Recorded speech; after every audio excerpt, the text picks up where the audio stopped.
Turauga 77. Sawa. Kwa mara nyingi tumeona ya kwamba wazee wamebaki manyumbani peke yao. Vijana ama watoto wao kwa mara nyingi huwa hawamo nyumbani, wameenda kufanya kazi mjini ama mijini, na wazazi huwa wanasahaulika. Kwa hivyo tumesema kwa msimu huu ni vizuri tuwakumbuke na tuonyeshe jamii yote kwa jumla ya kwamba wazazi ama wazee ni watu wa maana katika jamii letu.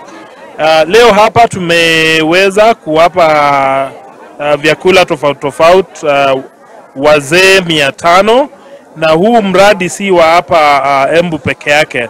Huu mradi unaendelea pande tofauti nchini, county tofauti. What we are advocating, if you go to the developed world, America, Asia, Europe and the like, they have senior citizen residence. Those are areas where the old people are taken care of. Wanahudumiwa na serikali, wanahudumiwa na watu ambao wako wachanga kushinda wale. So kwa hivyo vile ningeomba Kenya mzima, kwa jamii zote, kabila zote, madhehebu zote, makanisa na hata mosques, tuone ya kuwa tumehudumia wale ambao wamezeeka katika jamii zetu. Na kwa kweli hao watu vile nilipata ni watu wamefinyiliwa, wengine hawapati chakula, wengine wakipata kesho hawana matumaini ya kupata. Na kwa hakika niko na shukrani mingi kwa wale walifikiria hii maneno.